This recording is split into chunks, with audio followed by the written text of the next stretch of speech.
As I say in my book, The Apocalypse of Settler Colonialism, what had happened in the run-up to these events that I'm talking about, such as 1655 to 1688, was the 30 Years' War in Europe, which concludes roughly in 1648, which was a period of tremendous bloodshed.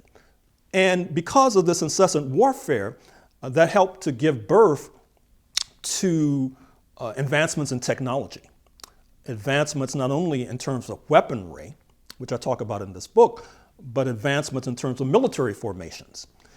And it was that advancement in military technology and military formations that were then deployed in Africa and the Americas, leading to the subjugation of Africans and indigenous populations.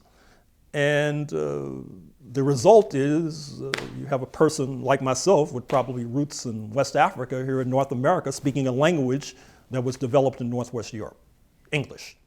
The cause was the slaughter of millions of Africans, millions of indigenous peoples.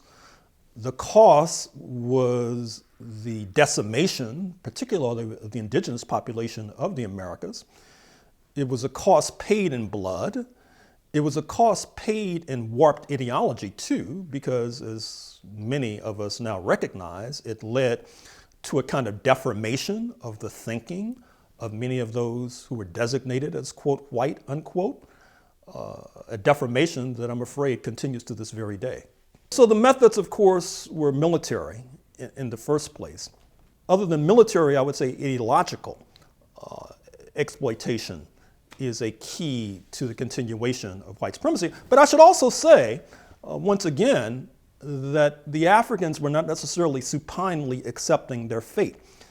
As I say in my book on 1776, particularly as you see the slave trade increasing in the run-up to the foundation of the United States of America in 1776, you see that slave revolts are increasing. Not only slave revolts, because I don't think you should see rebellion only in the sense of, say, Nat Turner, as represented in the movie Birth of a Nation by Nate Parker.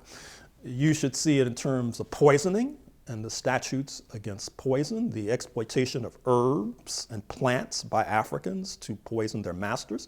You should see it in terms of arson, the burning down of plantations and fields, for example. You should see it in terms of murder as well, and stabbings and assault and battery.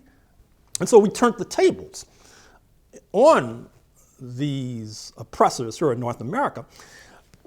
And all of this bespeaks something that really should be underscored, which is obviously we need a new narrative about the history of this country and the history of black people in this country.